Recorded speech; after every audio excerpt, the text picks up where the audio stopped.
मैं चाहता हूं जहां आप हैं, जैसे आप हैं, पूरी ऊर्जा, पूरा जोश, पूरा जुनून लगा दीजिए।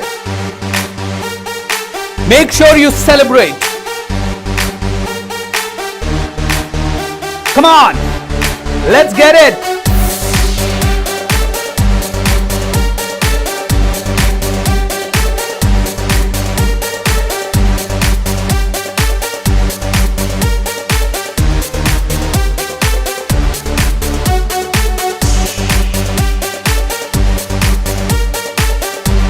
Look at the people celebrating.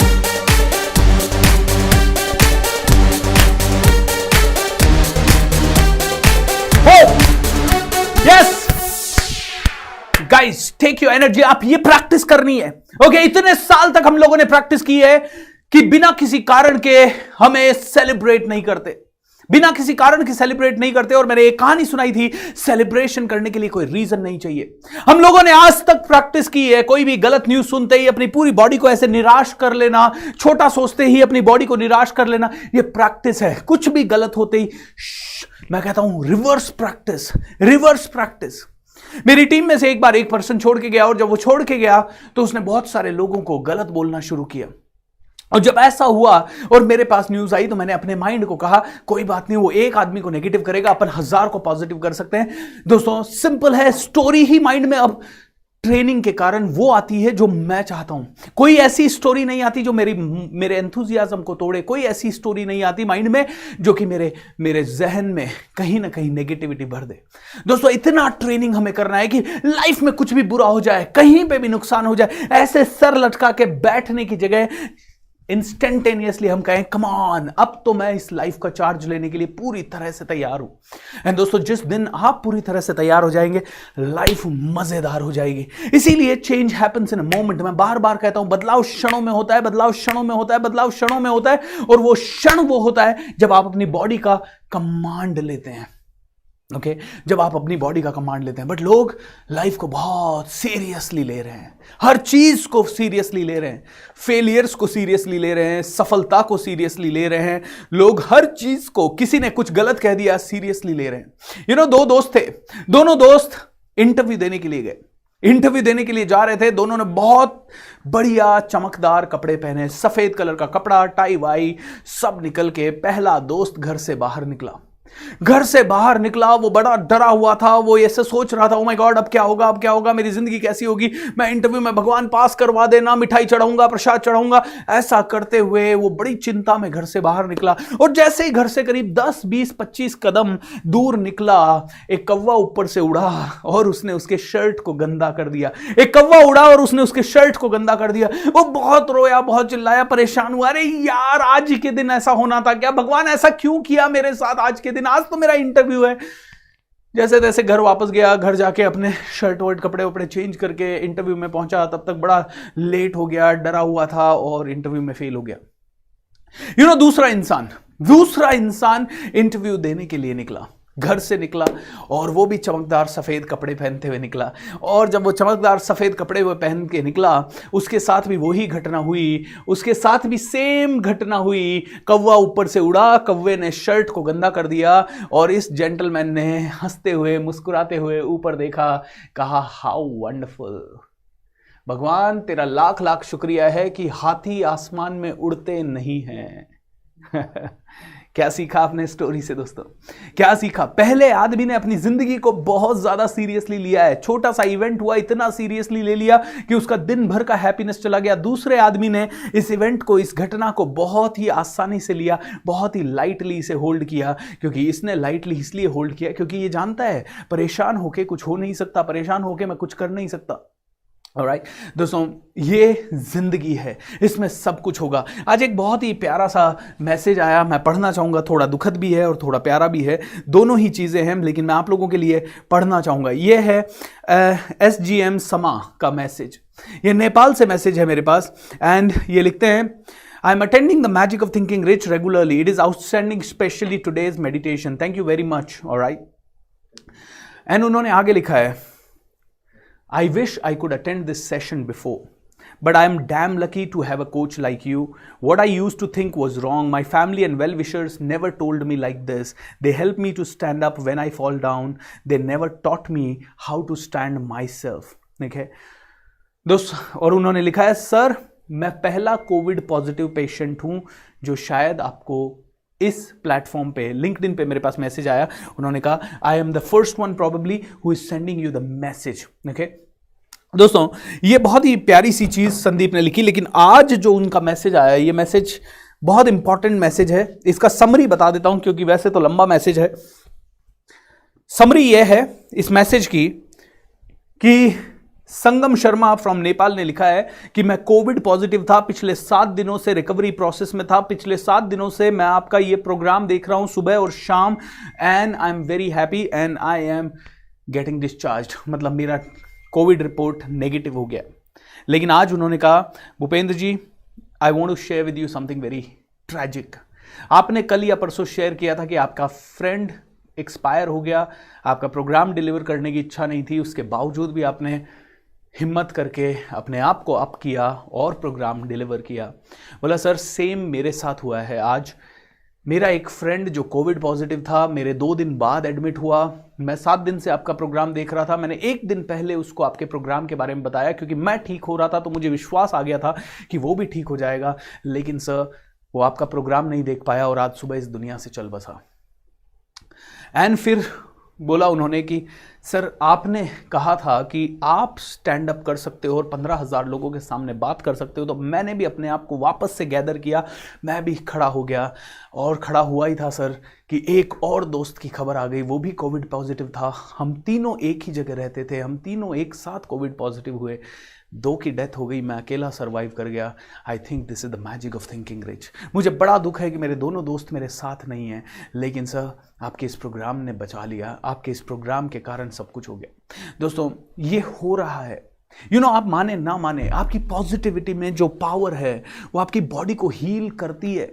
आपको मेरी बात पे यकीन नहीं है, लुइस हे का किताब पढ़िए, you can heal your life. आपको उस पे यकीन नहीं है, एक डॉक्यूमेंट्री फिल्म है HEAL, हील करके डॉक्यूमेंट्री फिल्म है नेटफ्लिक्स के ऊपर, उसे आप देखिए. आपको उस पे भी समझ में नहीं आता, आप द सीक्रेट देखिए. आपको कई तरीके के हजारों एविडेंसेस में दे सकता हूं, हजारों लाखों एविडेंसेस, जहां पे कि जितना पॉजिटिव हम लोग रह रहे हैं पिछले कुछ दिनों से, उतनी पॉजिटिविटी में तो लोगों का कैंसर ठीक हो जाता है. मैंने कल आपको सुनील कुमार का एग्जाम्पल दिया. अगर आप देखते उसके ट्यूमर का साइज तो आप कहते हैं यार ये तो बचना मुश्किल है.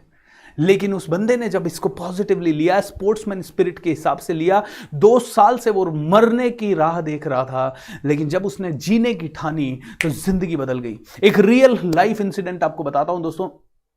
पूना में जंगली महाराज रोड पे जवाहरलाल नेहरू ऑडिटोरियम है. जवाहरलाल नेहरू ऑडिटोरियम में मैं एक बार प्रोग्राम डिलीवर कर रहा था. 250 लोग वहां बैठे थे और 250 लोगों में शायद इसी बात के ऊपर चर्चा हो रही थी कि मिरेकल्स हैपन. जब आप शिद्दत से चाहो तो मिरेकल्स होते हैं. तो एक इंसान उसने हाथ खड़ा किया और उसने कहा सर मुझे कुछ शेयर करना है. वो अपने छोटे बेटे के साथ आया था, उसका बेटा शायद 15-16 साल का होगा. वो अपने बेटे के साथ आया और उसने स्टेज पे आके एक शेयरिंग किया. सर जो आप कह रहे हैं कि मिरेकल्स हैपन, चमत्कार होते हैं, ये बिल्कुल सही बात है सर, और मैंने इसे एक्सपीरियंस किया है. मैंने कहा क्या हुआ आपके साथ? बोला सर आज से 10 साल पहले की बात है, मेरा बेटा बहुत छोटा था उस समय, 5 साल का था. आज मेरे साथ है यहाँ, मैं उसका पूना में एडमिशन करवाने आया हूँ. मैं पूना में नहीं रहता, मैं कहीं और रहता हूँ. मैं आपके प्रोग्राम को अटेंड करने नहीं आया हूँ. आपके प्रोग्राम का जब मैंने इश्तिहार देखा न्यूज़पेपर के अंदर, तो उसके नीचे ये ऑडिटोरियम का नाम लिखा हुआ था, जवाहरलाल नेहरू ऑडिटोरियम. मैं इस ऑडिटोरियम में बैठने के लिए आया हूँ, और द रीजन मैं इस ऑडिटोरियम में बैठने के लिए आया हूं क्योंकि यही वो ऑडिटोरियम है जहां से मुझे सेकंड जीवन मिला. मैंने कहा क्या हुआ सर? बोला सर आज से करीब 10 साल पहले मुझे कैंसर था और मैं रूबी हॉल क्लिनिक करके, कैंसर का एक हॉस्पिटल है पूना में, वहाँ एडमिट था और मैं अपनी आखिरी सांसें गिन रहा था. डॉक्टर्स ने कह दिया था दवाइयाँ अब काम नहीं करेगी, दुआओं में ही असर हो सकता है. मेरी वाइफ मुझसे मिलने आती तो उसकी आंखों में साफ दिखाई देता था कि मायूसी. मेरी माँ अगर मुझसे मिलने आती तो उसकी आंखों में साफ दिखाई देता कि मैं मरने वाला हूँ. मुझे भी ऐसा लगता था कि मैं बहुत ज़्यादा अब जैसे तैसे नहीं जीऊँगा. एक दिन मैं सुबह बहुत दर्द के कारण अपने बेड से उठा तो मैंने मेरी वाइफ को कहा मैंने कहा अखबार ला दे, मैं थोड़ा अखबार पढ़ लेता हूँ। मैंने अखबार के पन्ने पलटे तो एक म्यूजिकल प्रोग्राम हो रहा था, वो इसी जवाहरलाल नेहरू ऑडिटोरियम में हो रहा था सर, म्यूजिक का प्रोग्राम। मैंने मेरी वाइफ को कहा, देख आई डोंट नो जिंदगी का अब क्या भरोसा, 3 दिन रहूं या 30 दिन रहूं या 300 दिन रहूं, अब मुझे जीना है। जितने दिन मैं हूं उतने दिन मैं थोड़ा सा खुश रहना चाहता हूं, मुझे इस प्रोग्राम को अटेंड करने जाना है किसी भी हालत में।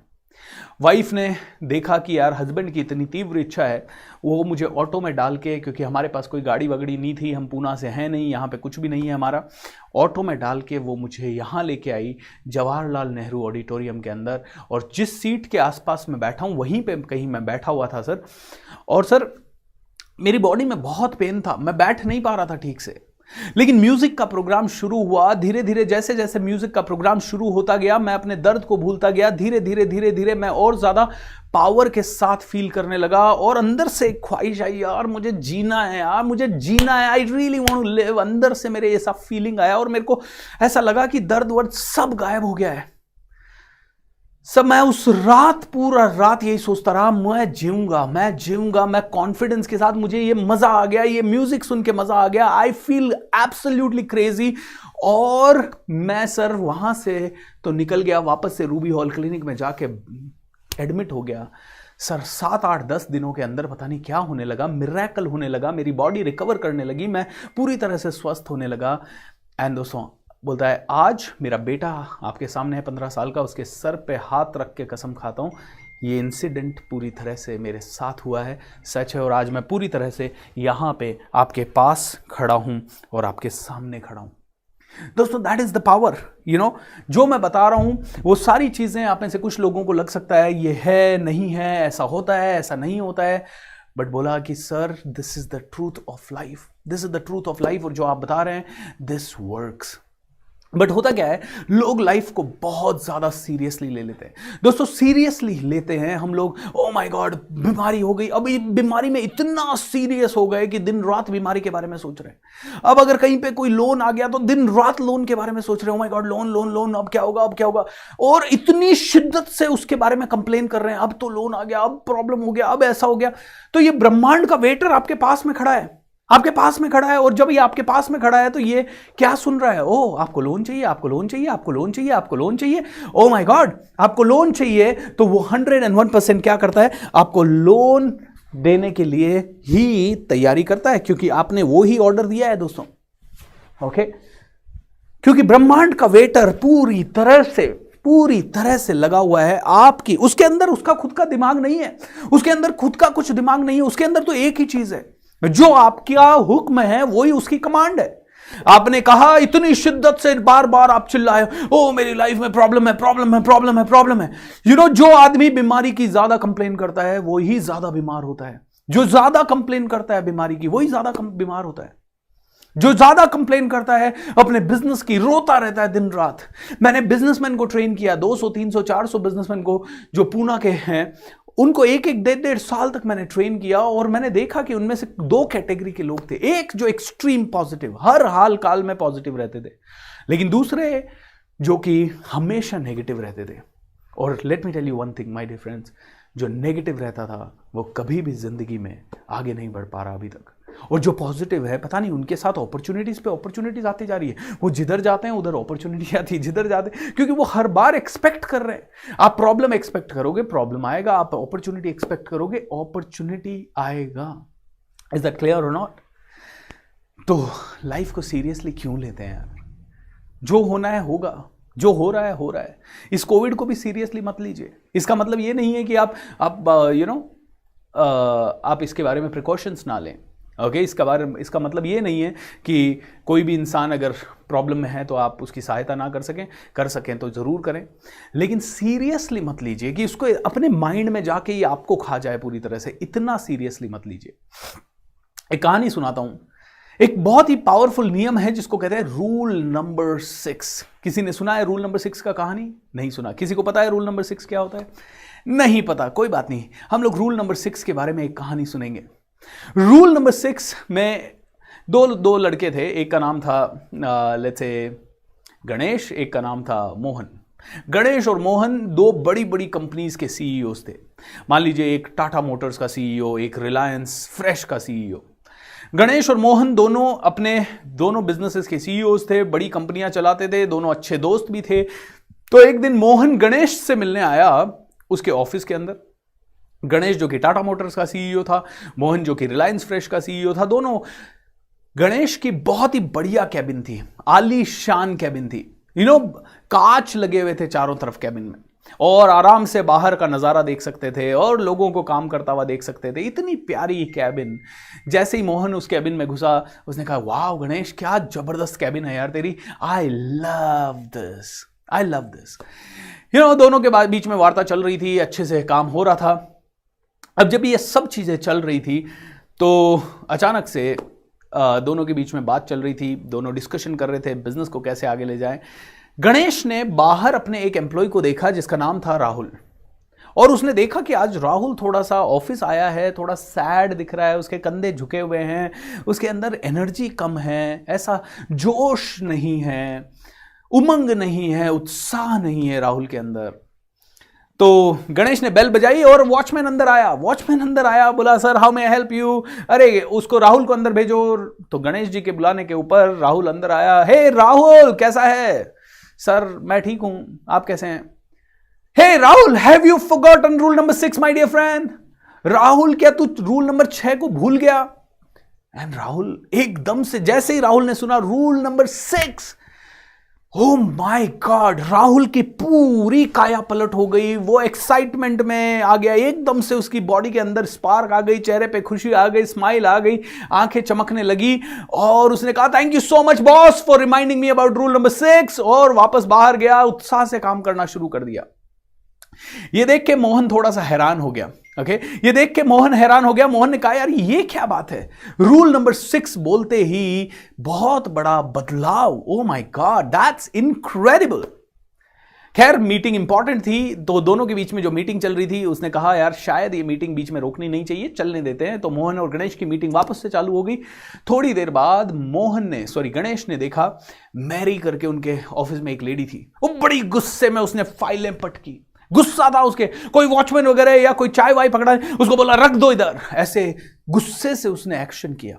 ये देखते ही गणेश ने फिर से बेल बजाई, वॉचमैन आया, यस सर, अरे मैरी को अंदर भेजो। मैरी अंदर आई, yes boss. Mary, have you forgotten rule number 6?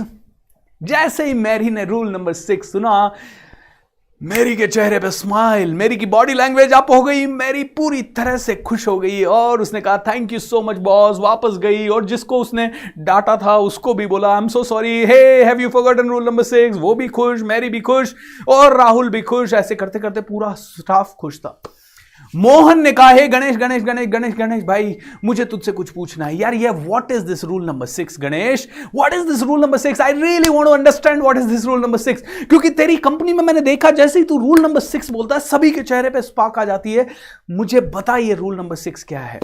तो गणेश ने कहा, no problem, I will tell you. Rule number 6 है, my dear Mohan, don't take life so seriously. Okay, don't take life so seriously, take life sincerely. क्या है rule number 6? Don't take life so seriously. Mohan ने कहा, क्या बात है, इतना powerful rule, इतना काम करता है, मैं भी अपनी कंपनी में इंप्लीमेंट करके देखूंगा।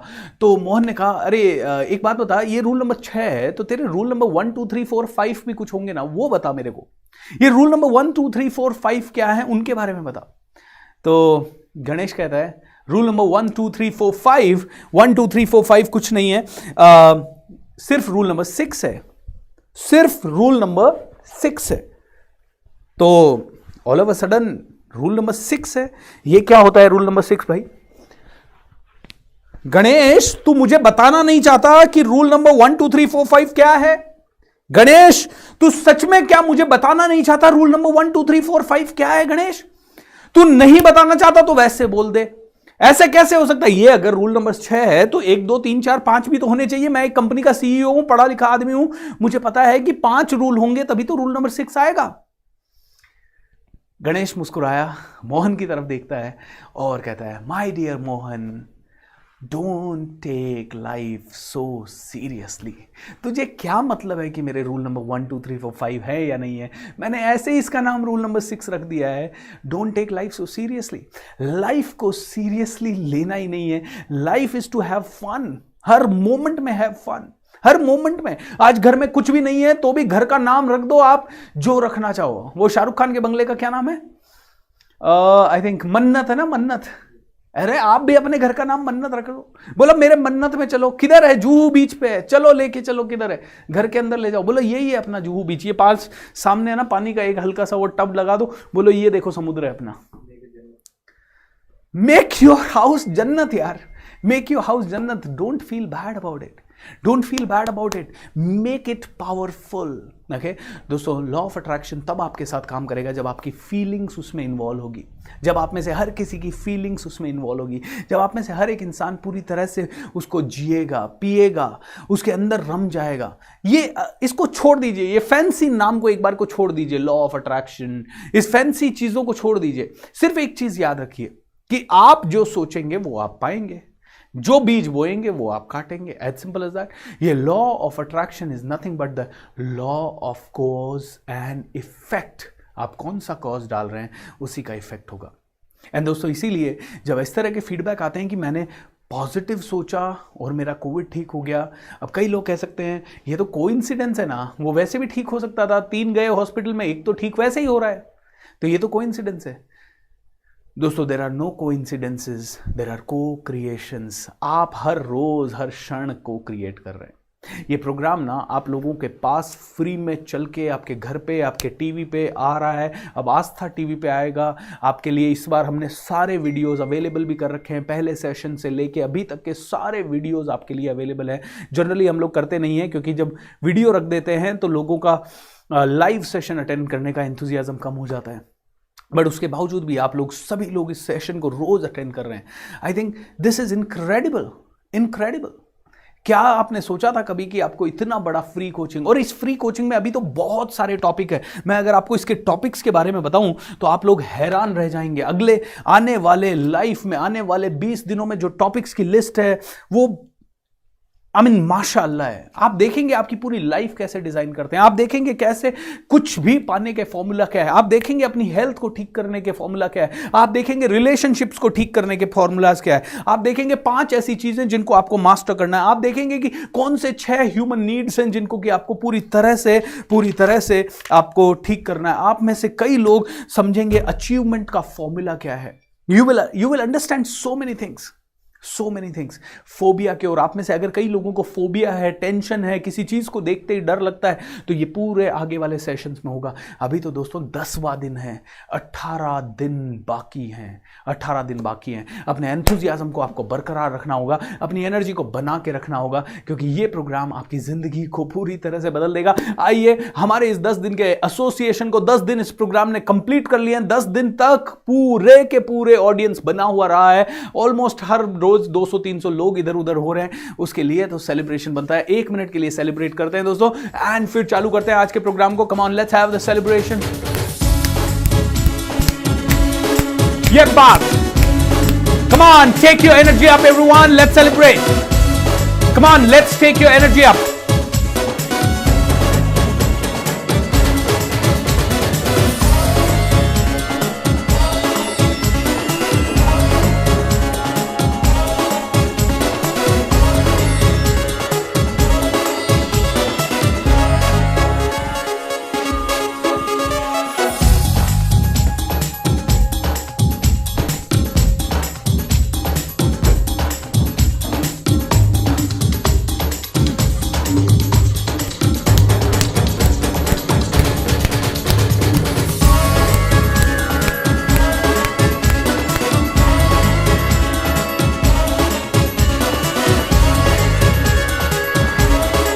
All right.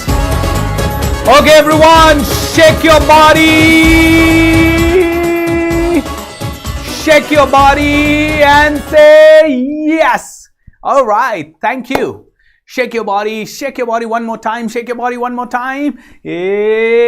And say yes. How wonderful, everyone. दोस्तों, हर रोज हम लोग कोई ना कोई नया टॉपिक ले रहे हैं, हर रोज हम इस चीज को समझने की कोशिश कर रहे हैं। कल आप में से हर एक इंसान अपने लॉ ऑफ अट्रैक्शन के मैक्सिमम क्वेश्चंस मुझसे पूछेगा जो कि अभी तक हमने कवर किया है, ताकि हम जान सकें कि हम लोग सही दिशा में जा रहे हैं, हम लोग समझ सकें कि आप में से हर एक आदमी को सही तरह से ये चीज़ समझ में आ रही है। दोस्तों, इसी के साथ आपसे 2 रिक्वेस्ट है। हमेशा इस प्रोग्राम का लिंक किसी न किसी के साथ शेयर ज़रूर करें, क्योंकि किसी के शेयर करने से आपकी ज़िंदगी बदल सकती है। देखिए, किसी न किसी ने आप तक इसको पहुँचाया है, तो आपकी भी रिस्पॉन्सिबिलिटी बनती है कि आप किसी और तक इसे पहुँचाएँ, क्योंकि हो सकता है कल आप तक कोविड आ जाए, कल को परसों किसी और तक आ जाए, किसी और तक आ जाए, इससे पहले कि लोगों तक जाए और बहुत देर हो जाए। जैसे कि नेपाल से हमारे शर्मा भाई ने अपने दोस्त को दिया तो लिंक, लेकिन बहुत लेट हो गया, बहुत लेट हो गया। काश वो पहले दिन वो लिंक शेयर कर देता, तो हो सकता है वो कुछ और दिन इस दुनिया में गुजार लेता। दोस्तों, अच्छी चीज़ों को फास्ट फॉरवर्ड करें। मुझे पता है आप जब अच्छी चीज़ों को फॉरवर्ड करते हैं तो कोई लोग उस पर इतना अटेंशन नहीं देते। ये मेरे साथ भी होता है। मैं भी अगर अच्छी चीज़ें मेरे ग्रुप्स में मेरे दोस्तों के साथ शेयर करता हूँ तो शायद वो लोग उतना ध्यान से उसे नहीं देखते। बट यू नो व्हाट, हमें 1000 लोगों के लिए फॉरवर्ड नहीं करना है, हमें तो उस एक आदमी के लिए फॉरवर्ड करना है जो शायद इसकी वैल्यू समझेगा। 1000 को समझाएंगे तो एक तो समझेगा। आज इस प्रोग्राम को 2 लाख लोगों ने रजिस्टर किया, 2 करोड़ लोगों ने फेसबुक पे इसका ऐड देखा। मेरे वॉलंटियर्स ने कम से कम भी नहीं तो 5-10 लाख लोगों तक अप्रोच किया। उनमें से करीब 30,000 वॉलंटियर्स के थ्रू रजिस्टर हुए। इतने लोग रजिस्टर होने के बाद भी 15,000 लोग इसे रोज़ देख रहे हैं। I think that's incredible, that is amazing. तो उन 15,000 लोगों के लिए हमें इतने लोगों तक पहुंचना पड़ा, 2-2.5 करोड़ लोगों तक पहुंचना पड़ा, जब जाके 15,000 लोग रोज आ रहे हैं। ओके, और 28 दिन दोस्तों, ये गट्स लगते हैं। इस तरह के प्रोग्राम करने के लिए गट्स लगते हैं।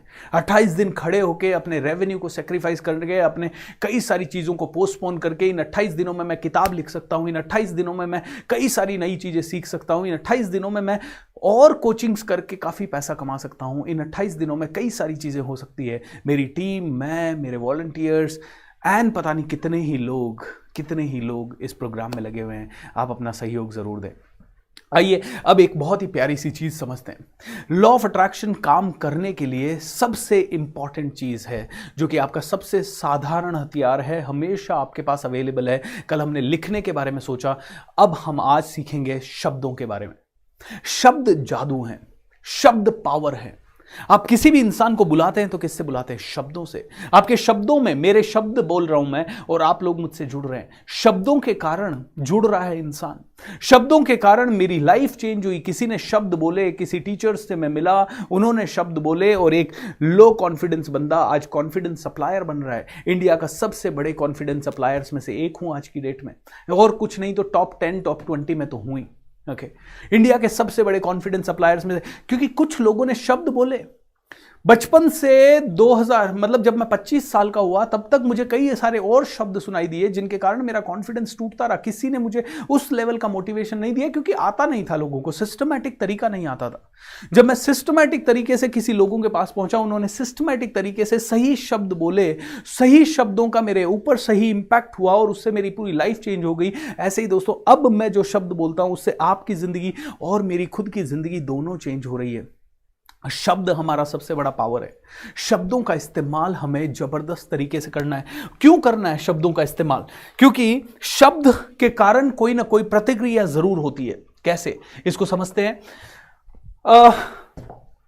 मैंने कोई भी शब्द बोले, ओके, मैंने कोई भी शब्द बोले और उन शब्दों के कारण, ये वर्ड्स जो है, इन शब्दों के कारण माइंड के अंदर, आपके माइंड के अंदर क्या बनता है? चित्र बनता है या पिक्चर बनता है। क्योंकि इन शब्दों का आपके माइंड के साथ कोई ना कोई एसोसिएशन है। ये एसोसिएशन को आप दूसरे शब्दों में बोल सकते हैं प्रोग्रामिंग है। प्रोग्रामिंग, ये माइंड प्रोग्राम्ड है। अगर मैंने अंग्रेजी में बोला, मैंने बोला मीट, ओके, मीट बोला, मीट का मतलब है मांस। महाराष्ट्र में आप जाओ, मीट बोला नमक, ओके, मीट दिया यानी नमक दे। नमक एक ही शब्द है लेकिन 2 अलग अलग एसोसिएशन है। जो इंग्लिश में बोल रहा है उसको अलग समझ में आ रहा है, जो हिंदी में बोल रहा है उसको अलग समझ में आ रहा है। शब्दों के एसोसिएशन के हिसाब से काम होता है। अगर मैंने क्या बोला, मेरी जिंदगी बदलेगी, ऑलराइट, मेरे शब्द सही हैं, क्योंकि सिंपल है, लॉ ऑफ अट्रैक्शन एक ही चीज पे काम करता है, सबसे इंपॉर्टेंट चीज है उनमें से शब्द। क्योंकि मैंने आपको बताया V plus E equals to A, यानी जो आप विजुअलाइज करते हैं, जो आप सोचते हैं, जो आप वोकलाइज करते हैं, यानी जो आप बोलते हैं, जो आप इमोशनलाइज करते हैं, यानी जो आप फील करते हैं, वो ही आप बार बार अपनी जिंदगी में लाते हैं। तो सबसे बड़ा, सबसे सरल माध्यम है शब्द। लिखना हर बार पॉसिबल नहीं है कई लोगों के लिए। कई लोगों के लिए लिखना, आप कहीं ट्रेन में जा रहे हो, बस में जा रहे हो, और उस समय इमीडिएटली कैसे लिखोगे? इमीडिएटली आपके पास येलो पेपर नहीं है, इमीडिएटली आपके पास रेड पेन नहीं है, इमीडिएटली आप उतना ध्यान नहीं लगा पा रहे हो, आप बस में चलते चलते आपका पेपर हिल रहा है, आप ट्रेन में सफर कर रहे हो, गाड़ी चला रहे हो, थॉट आ गया, कैसे लिखोगे? नहीं लिख पाओगे। तो उस समय आपके पास सबसे बड़ा टूल क्या है? आपके शब्द। शब्दों के अंदर बहुत जबरदस्त ताकत है। उस दिन हमने कहा था, डॉक्टर मसरू इमोटो ने पानी को बोला आई लव यू और पानी को बोला आई हेट यू। एक छोटा सा प्रयोग हमने किया और हमने अपने हाथों पे इसको करके देखा, एंड इट वाज मिरेकल। और एक इंसान ने उसके ऊपर टेस्टिमोनियल भेजा कि सर मैंने पानी को आई लव यू बोल के बीवी को पिलाया, बीवी की प्रतिक्रिया अलग थी, पानी को आई हेट यू बोल के पिलाया, बीवी की प्रतिक्रिया अलग थी। शब्दों के अंदर जादू है। सिंपल है, एक सॉरी शब्द बोल के झगड़े को खत्म किया जा सकता है, और एक अलग शब्द इस्तेमाल करके झगड़े में आग के अंदर घी का काम डाला जा सकता है। तो मैं ये शब्द क्यों बता रहा हूं? क्योंकि लॉ ऑफ अट्रैक्शन को इंप्रूव करने के लिए, अप्लाई करने के लिए हम कुछ पॉजिटिव शब्द या स्टेटमेंट्स बोलते हैं, जिनको बोलते हैं अफर्मेशन। ओके, जैसे कि मैक्सिमम लोग पैसे को लेके चिंतित है, मैक्सिमम लोग पैसे को लेके चिंतित है, और हम लोग ये अफर्मेशंस को इस्तेमाल करते हैं। पैसे को लेके चिंता बहुत सारे लोग करते हैं। क्यों? क्योंकि पैसा बड़ी मुश्किल से आ रहा है। लोग पैसा कमा तो रहे हैं, लेकिन पैसा उनके लाइफ में आसानी से नहीं आ पा रहा है। पैसा आने के लिए उन्हें बहुत सारा मेहनत करनी पड़ रही है, काफी साल लग रहे हैं, काफी महीने लग रहे हैं, एंड वो हमेशा पैसे के बारे में जनरली गलत बोलते रहते हैं। यार बहुत मुश्किल है पैसा कमाना, पैसा कैसे आएगा, पैसा इतनी आसानी से नहीं आ पा रहा, पैसा लाने के लिए बहुत टाइम लग रहा है, बहुत एफर्ट्स लग रहा है, कब आएगा पैसा? ओके, तो जनरली लोग क्या करते हैं? गलत अफर्मेशन करते हैं। क्यों करते हैं वो गलत अफर्मेशन?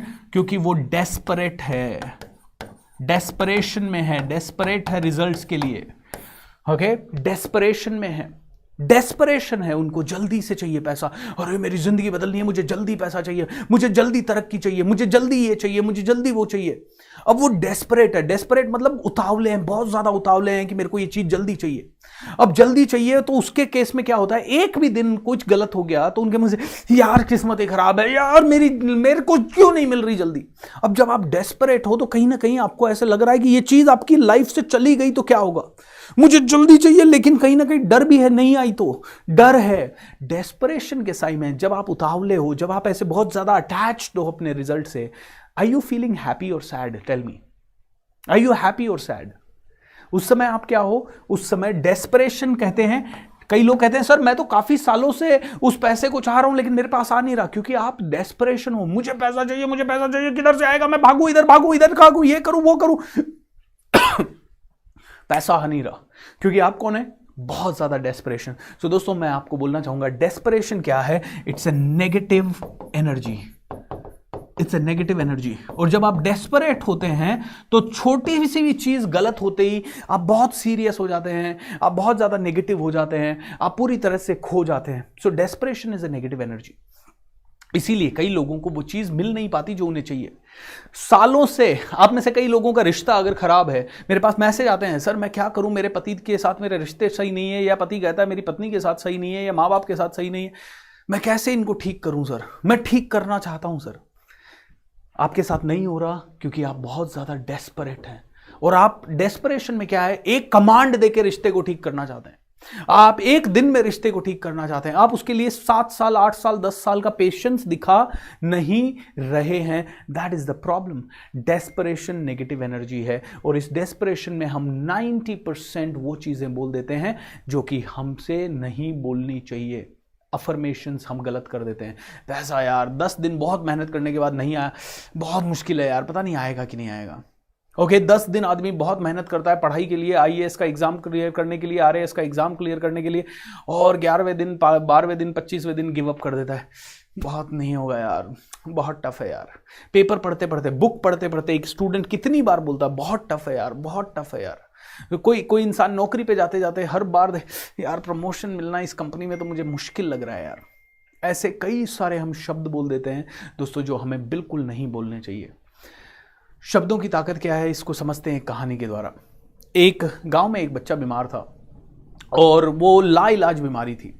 उसको हजारों डॉक्टर्स को दिखाया जा चुका था, उसको एम्स वगैरह सारे best of the best hospitals ले जाया जा चुका था। इनफैक्ट अमेरिका वगैरह के डॉक्टर से भी राय ले जा चुकी थी और सभी ने यही कहा अब ये बच्चा शायद नहीं बचेगा, अब ये बच्चा शायद नहीं बचेगा।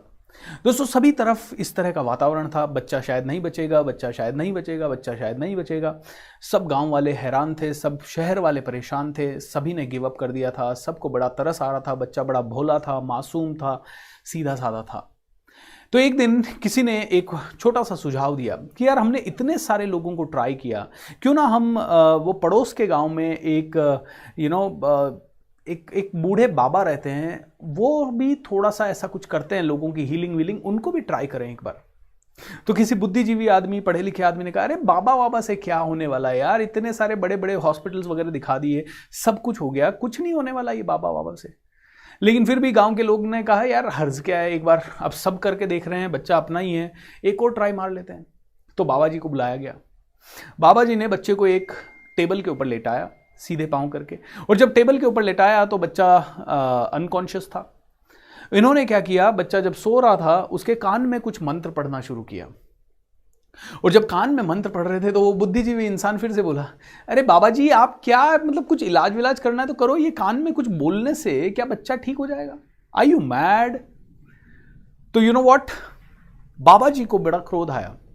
उन्होंने कहा तू यहां से निकल जा, तेरे जैसे इडियट आदमी की यहां 1% जरूरत नहीं, गेट लॉस्ट फ्रॉम हियर। ये सुनते ही तो वो बुद्धिजीवी आदमी पागल हो गया क्रोध से। उसने कहा मेरी इंसल्ट, मैं एक तो सही बात कह रहा हूं और मेरी इंसल्ट, ऊपर से इलाज कुछ नहीं कर रहा, कान में मंत्र पढ़ रहा, मेरी इंसल्ट। इस बुद्धिजीवी इंसान ने पत्थर उठाया और बाबा को मारने के लिए ऐसे उठाया, और बाबा ने 1 मिनट में स्माइल के साथ कहा रुक। बोले देख मेरी एक लाइन से तू सीधा साधा आदमी जानवर की तरह बिहेव करने लग गया, तो शायद मेरे 1-2 मंत्र से ये बच्चा भी ठीक बिहेव करने लग जाए। एंड दोस्तों मिरेकल हुआ, बाबा जी ने कुछ मंत्र पढ़े, बच्चे के अंदर सुधार हुआ। 10-15 दिन बाबा जी कंटिन्यू आए और मंत्र सुधार होते होते बच्चा पूरी तरह से ठीक हो गया। Can you imagine what happened? मेरे एक सेंटेंस से तेरे जैसा सीधा साधा आदमी जानवर बन गया, तो हो सकता है मेरे एक सेंटेंस से ये बच्चा भी ठीक हो जाए। दोस्तों इतना पावर है शब्दों में। शब्द क्या करते हैं हम सब की लाइफ में वो समझिए, हम सब की लाइफ में। ओके, एक बार एक राजा था। ओके, कहानियां बड़ी अच्छी लगती है, I am sure. Are you liking the stories guys? Give me 1 sec। Are you liking the stories? How wonderful.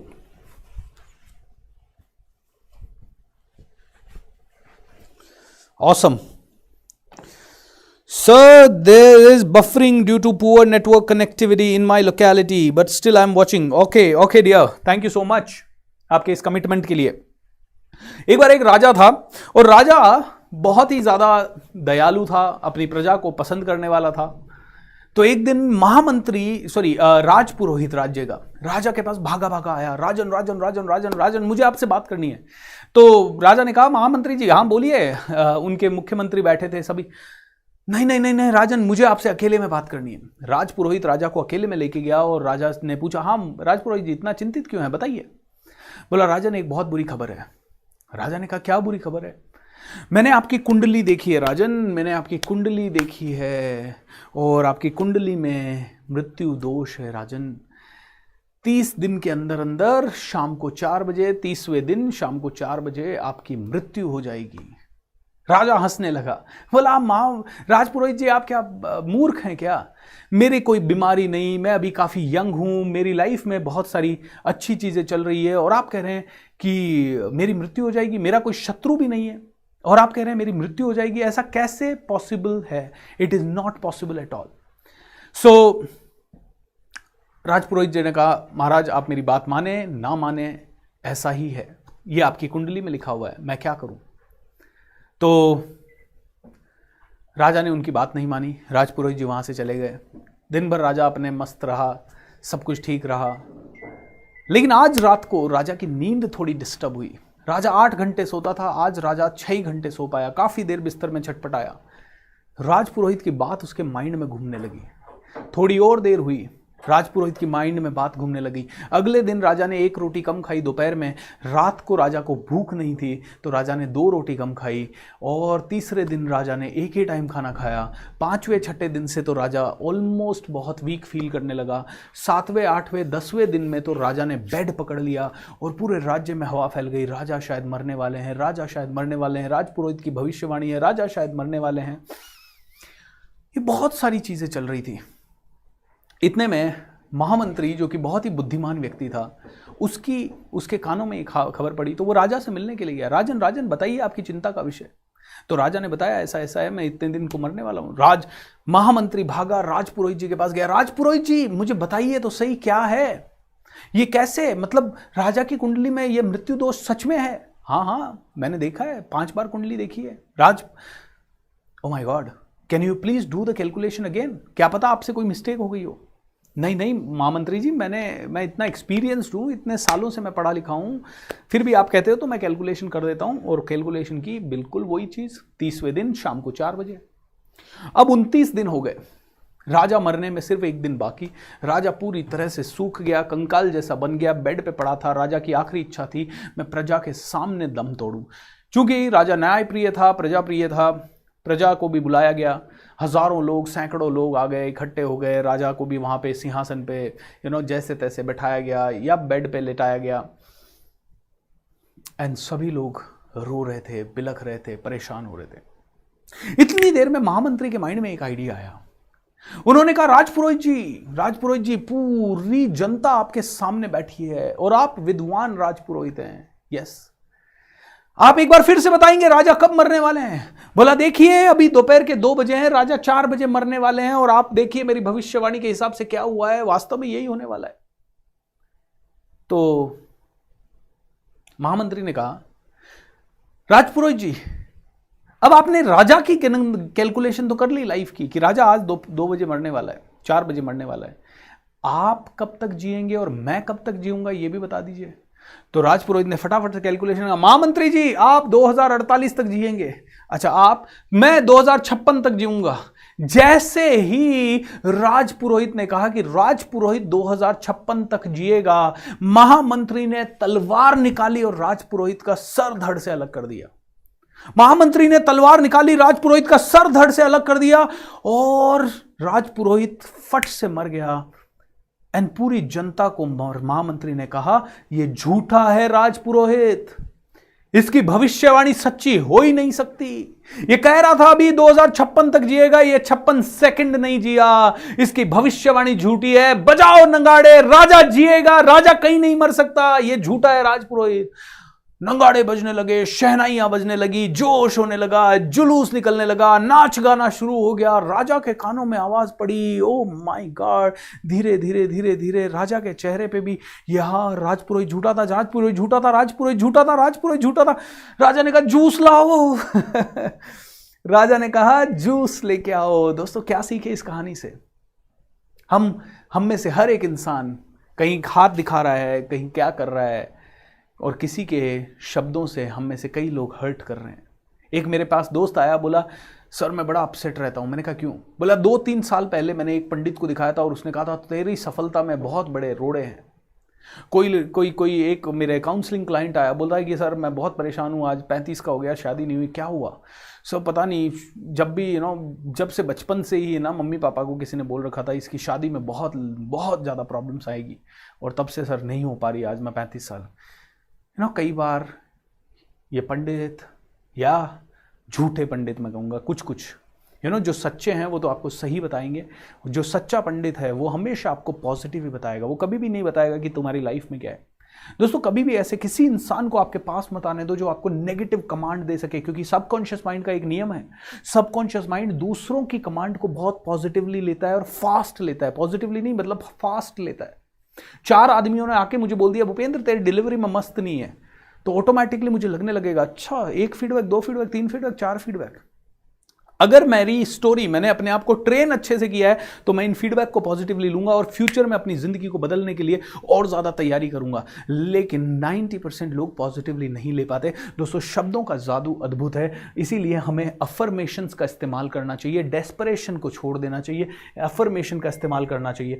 अब अफर्मेशन क्या है? पैसा चाहिए तो मैं आपको एक बहुत प्यारा अफर्मेशन देता हूं। ऐसे तो हजारों अफर्मेशन है। अफर्मेशन यानी पॉजिटिव वाक्य जो हमें चाहिए वो बोले।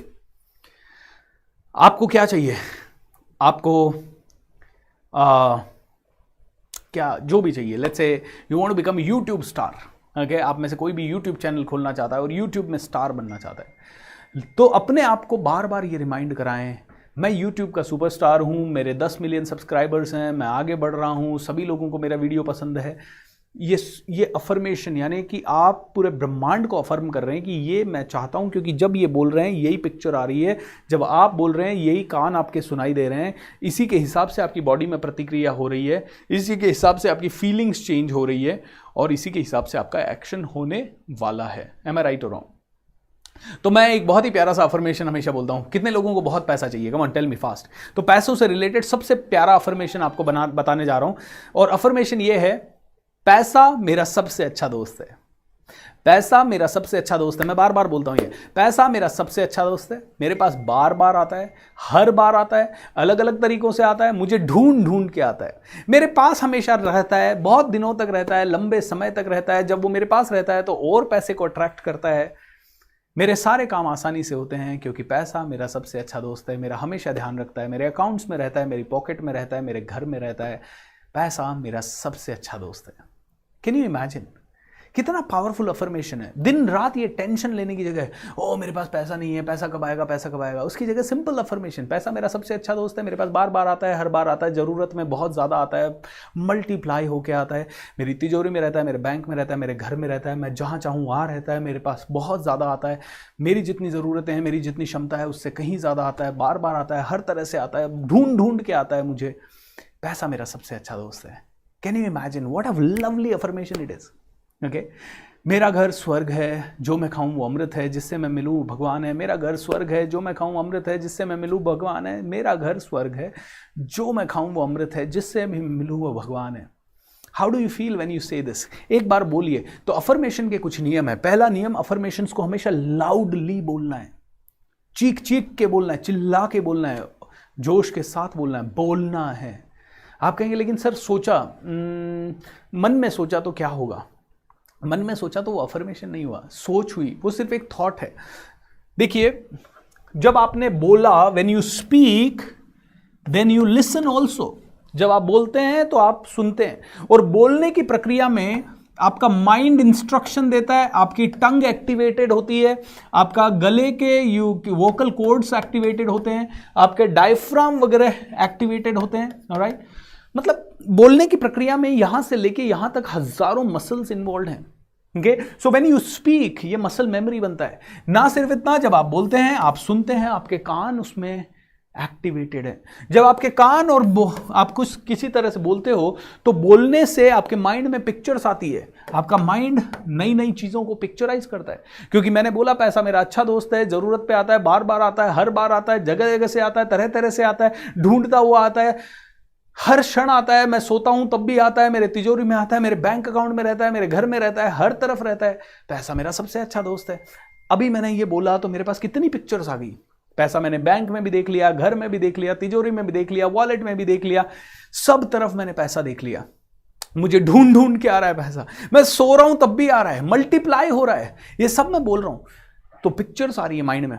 स्पीकिंग के कारण मेरा माउथ, मेरी टंग, वोकल कॉर्ड सब कुछ इन्वॉल्व है। लिसनिंग के कारण मेरे कान वगैरह इन्वॉल्व है, और उसी के साथ साथ मेरा क्या है, पूरा का पूरा माइंड में पिक्चर्स आ रही है। जब मैं बोल रहा हूं तो मेरी फिजियोलॉजी इन्वॉल्व है, एंड साथ ही साथ जब मैं बोल रहा हूं तो इन सभी के कारण मेरी बॉडी के अंदर कुछ ना कुछ फीलिंग्स जनरेट हो रही है। पॉजिटिविटी की फीलिंग्स, होप की फीलिंग, पावर की फीलिंग्स, ऐसी फीलिंग्स जनरेट हो रही है। So speak, listen, picturise, feel, और जब ये सारी चीज करते हो तो ऑटोमेटिकली रिजल्ट भी आपके फेवर में आने के चांसेस होते हैं। इसीलिए दोस्तों अफर्मेशन को बोलते हैं। मैं दुनिया का सबसे पावरफुल इंसान हूं और भी पावरफुल होता जा रहा हूं। मेरे पास मेरी दिन दूनी रात चौगनी तरक्की होती जा रही है। मेरे साथ ज़्यादा से ज़्यादा लोग जुड़ते जा रहे हैं। सभी लोगों को मेरे प्रोग्राम बहुत ज़्यादा पसंद आ रहे हैं। सभी लोग मेरे प्रोग्राम की सराहना कर रहे हैं। सभी लोग मेरे प्रोग्राम को ज़्यादा से ज़्यादा लोगों को रेकमेंड कर रहे हैं। मैं दुनिया का सबसे बड़ा मोटिवेशनल स्पीकर बन चुका हूं। मैं दुनिया के अंदर सबसे ज़्यादा बदलाव लाने वाला मोटिवेशनल स्पीकर बन चुका हूं। मेरे कारण सबसे ज़्यादा जिंदगियां और सबसे ज़्यादा परिवार इन्फ्लुएंस हुए हैं। मेरे कारण अब बड़ा सोच रहा है भारत। भारत का बच्चा बच्चा मेरे से इंस्पायर्ड है। बच्चे को मैं अपनी जिंदगी चेंज करने के लिए प्रेरित कर पा रहा हूं। पूरे भारत की तरक्की में मेरा बहुत बड़ा योगदान है। मेरे पास चल के सारी चीजें आती है। मेरे साथ मिरेकल्स पे मिरेकल्स होते हैं। मेरे साथ अच्छे लोग खींचे हुए चले आते हैं। मैं अच्छी अपॉर्चुनिटीज को खींचने वाला चुंबक हूं। मैं हर समय हर क्षण अच्छे से अच्छा मेरे साथ होता है। मैं सबसे लकी इंसान हूं। मैं सबसे पावरफुल इंसान हूं। मेरे साथ मिरेकल्स हर क्षण होते हैं। मैं मिरेकल्स को एक्सपेक्ट करता हूं। मिरेकल्स होते ही जाते हैं क्योंकि मिरेकल्स मेरी डेस्टिनी में लिखे हुए हैं। ऐसे अफर्मेशन बोलते जाएं। रोज सुबह हम लोग हमारा कमांडो ट्रेनिंग करके होता है। 4:30 बजे हम लोग कनेक्ट करते हैं और 4:30 बजे से लेके 6 साढ़े 6 बजे तक हम लोग रोज कमांडो ट्रेनिंग में अपने माइंड को 90 दिनों तक इसमें ट्रेन करते हैं क्योंकि हमारा एक ही फिलॉसफी है 90-91 का फिलॉसफी है। अभी 90-91 का फिलॉसफी क्या है? 90 डेज 90 दिन, हर 90 दिनों तक हर रोज के पहले 90 मिनट हमें एक चीज पे फोकस करना है जो कि मोस्ट इंपॉर्टेंट है। मोस्ट इंपॉर्टेंट वन थिंग पे हमें फोकस करना है और ये मोस्ट इंपॉर्टेंट चीज क्या है? मेरा खुद का माइंड। तो हमारा कमांडो ट्रेनिंग में हम लोग सुबह 4:30 बजे से उठाते हैं, 5 बजे से लेके 6:30 तक कनेक्ट होते हैं और ये ही सारी चीजें आपको 90 दिनों तक पूरा चेंज कर देते हैं, पूरा आपको ट्रांसफॉर्म कर देते हैं क्योंकि आप में से हर एक इंसान को उसे करना है। एंड यू नो व्हाट, ऐसे लोग बन जाते हैं टफ क्योंकि 90 दिन मेंटल टफनेस के ऊपर काम चलता है। 90 डेज। ऑलराइट दोस्तों, कभी मौका मिले तो जरूर इंक्वायरी कीजिएगा और ज्वाइन कीजिएगा। नेक्स्ट बैच फ्यूचर में चालू होगा तब। सो ये है अफर्मेशंस। ऐसे ही कई सारे अफर्मेशंस। आपकी हेल्थ बेटर नहीं है, मैं हेल्दी हो रहा हूं, मैं ठीक हो रहा हूं, हर क्षण मेरी हेल्थ में सुधार हो रहा है, हर क्षण मैं पॉजिटिव सोच रहा हूं, हर क्षण मेरी जिंदगी में इंप्रूवमेंट हो रहा है, हर मोमेंट मुझे ये रियलाइज हो रहा है कि मेरे अंदर से ठीक ठाक हो रहा हूं, मेरा हार्ट भी ठीक हो रहा है, मेरी लंग्स भी ठीक हो रहे हैं, मेरी किडनीज भी ठीक हो रही है, मेरी हालत में सुधार है, मैं सुधार कर रहा हूं, मैं अच्छा सुधार कर रहा हूं, मेरा इंप्रूवमेंट बहुत अच्छा है और मैं ठीक होकर घर जाने वाला हूं, जल्दी मैं घर जाने वाला हूं। कोई आपसे पूछे अरे कैसा है? अरे मैं जल्दी घर जाने वाला हूं। चाहे आपको अनसर्टेनिटी हो, मैं जल्दी घर जाने वाला हूं। अगर आप वेंटिलेटर भी हैं, बोला बिल्कुल सांस वांस सब बढ़िया आ रही है, भगवान ने इतना अच्छा इंतजाम कर रखा है, I am getting better and better every moment, हर क्षण में बेटर हो रहा हूं। बोलना पड़ेगा। यह है अफर्मेशंस दोस्तों। ओके, अफर्मेशंस में बहुत ताकत है क्योंकि शब्द है ना, शब्द निकला तो उसका इंपैक्ट पड़ा। मेरे शब्दों के हिसाब से आप पे इस क्षण में इंपैक्ट पड़ रहा है। अब प्रॉब्लम यह है कि आप शब्द बहुत नेगेटिव बोलते हैं। आप आज एक लेडी का मैसेज आया और उन्होंने कहा कि सर मैं बहुत दुखी हूं, मैं आपके मैजिक ऑफ थिंकिंग रिच के कारण बहुत खुश हूं, लेकिन वैसे मैं बहुत दुखी हूं। मेरे दुखी होने का रीजन यह है कि मेरी मां को मैंने वृद्ध आश्रम में रखा हुआ है। मेरी मां को मैंने वृद्ध आश्रम में रखा हुआ है सर। मेरे कोई भाई बहन नहीं है और मेरे पास और कोई चारा नहीं है क्योंकि मेरे घर में ऑलरेडी मेरी एक सास है, वो भी 85 ईयर्स की है और वो भी बेड रिडन है, उनकी भी मुझे सेवा करनी होती है और मेरे को बड़ा अंदर से गिल्ट हो रहा है कि क्या करूं। मेरी माँ को मैं साथ भी नहीं रख पा रही हूं तो मैंने वृद्ध आश्रम में छोड़ रखा है। सर आप कोई सहारा बताइए, इसका उपाय बताइए इसका। रोज मुझे गिल्ट होता है सर, रोज मैं परेशान हो रही हूं, मैं क्या करूं। दोस्तों मैं उनको एक ही चीज कहूंगा, इसको अपना फ्यूल बना लीजिए। मैं कहता हूं एक घर ले लीजिए किराए पे, अपनी मां को वहां रखिए और 5, 7, 10 बुजुर्ग को और वहां लाइए और उनको रखिए। आप खुद एक वृद्धाश्रम चला दीजिए जो आपकी मां वहां की हेड हो। ऐसा कर दीजिए आप, इसको अपना फ्यूल बना लीजिए। आप कहेंगे पैसा कहां से आएगा? जहां चाह है वहां राह है, जहां जोश है वहां शक्ति है, जहां करने की इच्छा है। Rahul can you just stop it? Sorry guys, okay, put it on silent. जहां पे भी चाह है वहां राह है दोस्तों। जब करना चाहेंगे तो सब कुछ कर पाएंगे। Can you stop that? जब करना चाहेंगे तो सब कुछ कर पाएंगे. Anything is possible. Every single thing is possible. Okay, चाह है, रहा है. मैंने कहा बोलिए तो सही कि मुझे खुद का अनाथ आश्रम या वृद्ध आश्रम चाहिए. मेरी मां मेरे साथ रहेगी, मेरे पास वाले घर में रहेगी. पास वाला घर 5,000 रुपए में किराया, एक कमरा ले लीजिए. नहीं, मैं सेवा नहीं कर सकती, एक केयर टेकर रख लीजिए. नहीं, मेरे पास पैसा नहीं है. 10,000 रुपए कमाइए एक्स्ट्रा, केक बनाइए घर में, डेकोरेशन कीजिए, अपने आप को अफर्म कीजिए. मेरे पास 10,000 रुपए एक्स्ट्रा आ रहा है मेरी मां का ध्यान रखने के लिए, कहीं से भी आ रहा है. आई एम टेलिंग यू, हर चीज पॉसिबल है करना चाहेंगे तो. आपने ऑप्शन रखा है वृद्धाश्रम, इसलिए ऑप्शन के कारण शायद आपकी मां आज वृद्धाश्रम में. ऑप्शन रख दिया आपने. ऑप्शन मत रखो. ऑप्शन क्या रखना है? वृद्धाश्रम में रहेगी, मैं सेवा नहीं कर सकती, एक बूढ़ी औरत ऑलरेडी मेरे घर में है, उनकी सेवा करूं या किसी और की सेवा करूं. Give me a sec guys.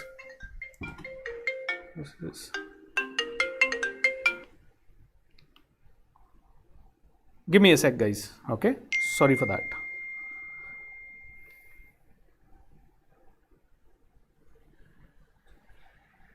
All right.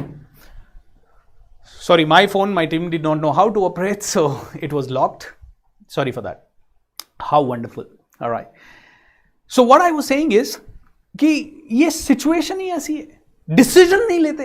यहां पे अगर आपने एक सॉलिड डिसीजन लिया, आपने कहीं ना कहीं कॉम्प्रोमाइज कर लिया, कॉम्प्रोमाइज का डिसीजन ले लिया, क्योंकि आपने माइंड ने अफर्मेशन गलत दे दिया.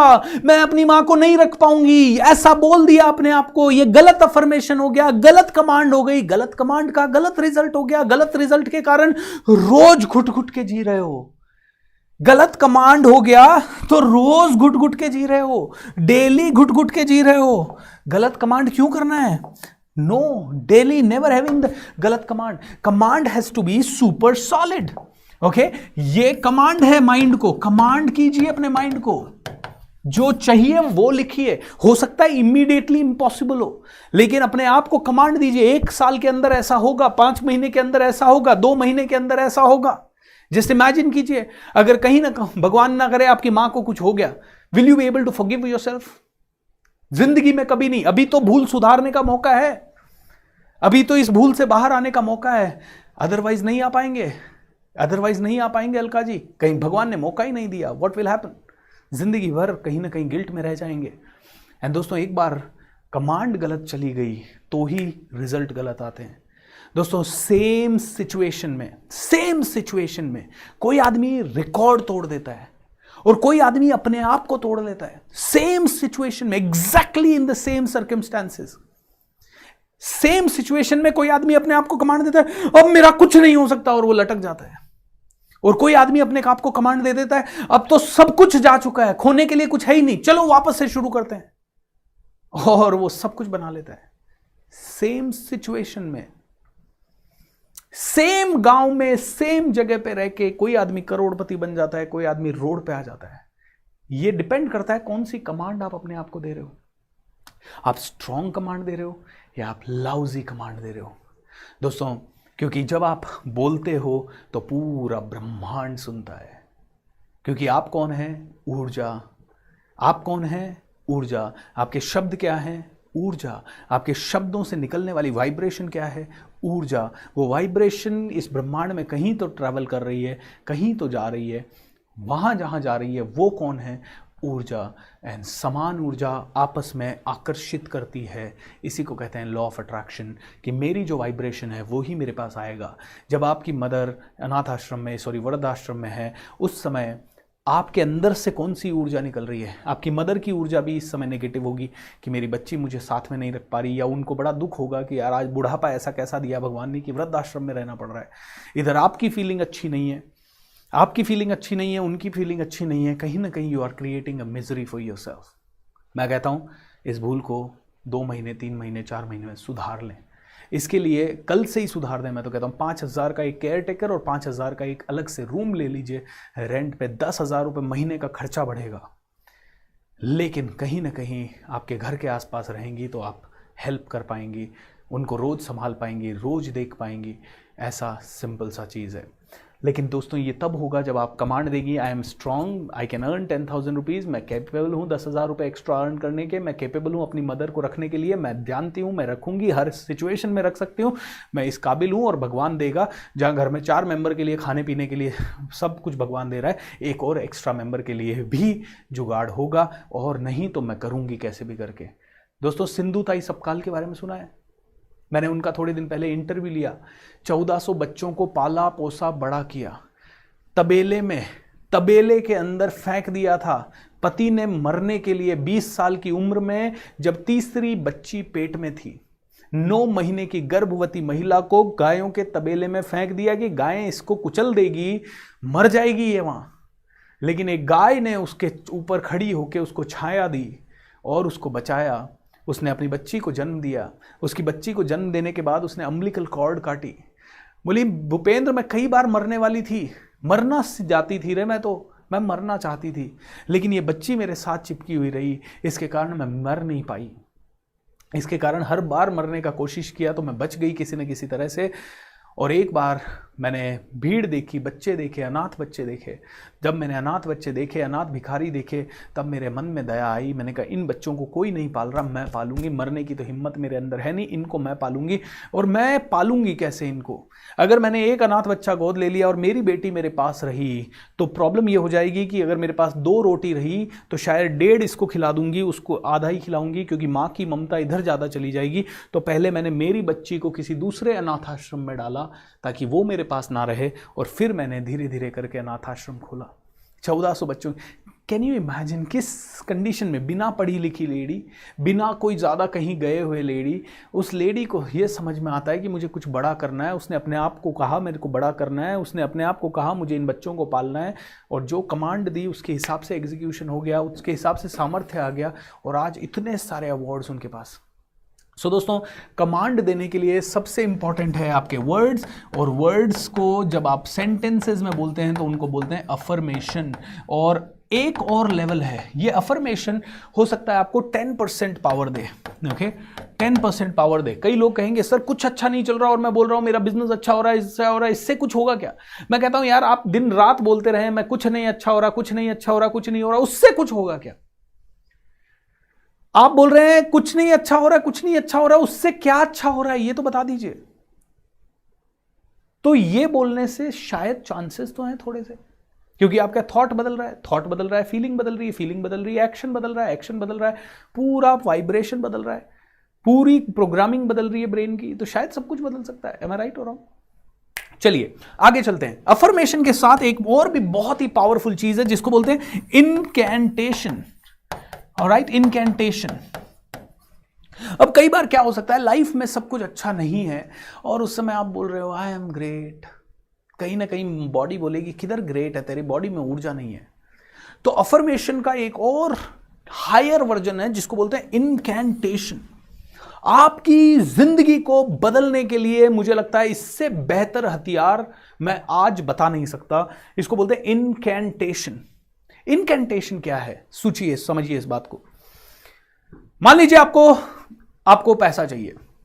एक तो आपने बोला पैसा मेरा सबसे अच्छा दोस्त है, मेरे पास बार बार आता है। दूसरा, आप इसी को पूरी शिद्दत से बोल रहे हैं, पूरी फीलिंग के साथ बोल रहे हैं, पूरी बॉडी लैंग्वेज के साथ बोल रहे हैं, पूरी डांस करते हुए एनर्जाइज तरीके से बोल रहे हो, हुर्रे आज बहुत ही जबरदस्त दिन है क्योंकि पैसा मेरा सबसे अच्छा दोस्त है, मेरे पास बार बार आता है, हर बार आता है, चल के आता है, ढूंढ ढूंढ के आता है, तिजोरियों में भरता है, मेरे घर में पड़ा रहता है, हर जगह पड़ा रहता है, पैसा ही पैसा आ रहा है। इतनी फीलिंग के साथ जब आप बोलते हैं तो आपकी पूरी बॉडी, पूरी फिजियोलॉजी, सारी की सारी कोशिकाएं, सारा का सारा प्रोग्रामिंग स्ट्रक्चर इन्वॉल्व है। ऑलराइट, मैं आप लोगों से 10 सवाल पूछता हूं इसी समय, ओके? और इन 10 सवालों का जवाब आपको बहुत जान के साथ देना है, ओके? और इस समय चूंकि आप लोग दूर बैठे हैं, मैं आपको देख नहीं सकता, मैं आपको पूरा अफर्मेशन बोलने के लिए नहीं बोलूंगा, मैं आप लोगों को सिर्फ बोलने के लिए बोलूंगा समथिंग जो कि यस और नो में आपको आंसर करना है। Is that okay? Are you ready everyone? Are you ready? मैं आप लोगों से पूछूंगा और हर सवाल का आंसर यस और नो में है, तो आपको बोलना है यस और no, okay? Can you become a millionaire? Yes और नो? कम ऑन, यस और नो? यस सभी लोगों ने यस बोला, देखा आपने, इनकी बॉडी लैंग्वेज देखी कैसी, थकी हुई, हारी हुई, लुटी पिटी सी बॉडी लैंग्वेज लग रही है। यस वस में कोई एनर्जी नहीं दिखाई दी। Okay, can you become rich? Can you become rich? Are you excited? Are you happy? Okay, इनमें से कुछ लोगों की ऊर्जा आप देखोगे, अभी तो खैर छोटा स्क्रीन है, हम राहुल एक एक आदमी को हम लोग उस पे लाएंगे। अब जब यस बोलो तो ऐसा यस बोलना है, पूरा जोश के साथ बोलना है, यस, पूरा ब्रह्मांड सुनना चाहिए। ओके, ऐसा यस होना चाहिए कि पूरे ब्रह्मांड को, पूरी कायनात बोले। रोज कांच में जाके अपने आप को बोलो, yes I can do it, पूरी जोश के साथ। इसको बोलते हैं इनकैंटेशन, क्योंकि पूरी बॉडी बोल रही है yes I am the champion, पूरा जहन बोल रहा है I am the champion, feeling बोल रही है आई एम द चैंपियन, शब्द बोल रहे हैं आई एम द चैंपियन, ऊर्जा का कतरा कतरा बोल रहा है आई एम द चैंपियन। तो मैं आपसे 10 सवाल पूछ रहा हूं और इन 10 सवालों का जवाब आपको यस देना है। Are you excited? Come on, tell me. Yes, can you highlight one of the persons, Rahul? Are you excited? Say yes. Yes. खड़े होके बोलना है दोस्त, खड़े होके बोलना है, बैठ के नहीं। Everyone, I need you to stand. I need you to stand. Okay. Are you the best? Are you the best? Are you the best? Are you a leader? Are you a leader? Are you a champion?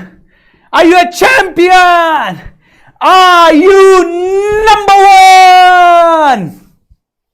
How wonderful.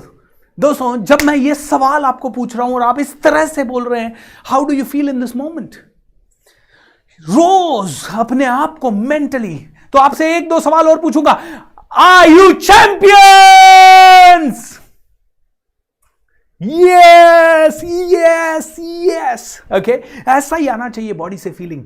Yes, ऐसा पूरा ब्रह्मांड सुनना चाहिए इसको हो क्या गया, he is the champion. पूरे ब्रह्मांड को लगना है चाहिए आई एम द चैंपियन। वो मोहम्मद अली जब रिंग में जाता था ना, वो अपने ओपोनेंट को देखता था, बोलता आई am the greatest, I am the champion. वो ऐसे नहीं बोलता था I am the greatest, I am the champion, I am the greatest, ऐसे नहीं बोलता था। वो कैसे बोलता था?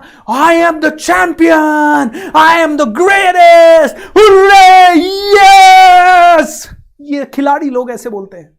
वो विराट कोहली मैच के अंदर जाता है तो ऐसे नहीं जाता आराम से, आज फिर मैच है देखते हैं, लेकिन हम लोग ऐसे जाते हैं अपने ऑफिस में, आज फिर जाना है देखते हैं। ऑलराइट, ये विराट कोहली, ये चैंपियंस, ये खिलाड़ी, ये तगड़े प्लेयर्स, ये मैच में जाते हैं इस फीलिंग के साथ कि आई एम द बेस्ट। ये पूरे जोश के साथ उछलते उछलते जाते हैं, अपने आप को कमांड देते हुए जाते हैं, yes I am going to change, yes life is better, आज तो जीत के आना है। Come on boys, huddle huddle huddle, come on, are we ready? Yes, are we ready? Yes, are we ready? Yes. ये अपने आप को फिजिकली तैयार करते हैं, ये अपने आप को मेंटली तैयार करते हैं, वर्बली तैयार करते हैं। एम आई राइट और wrong? How many of you agree?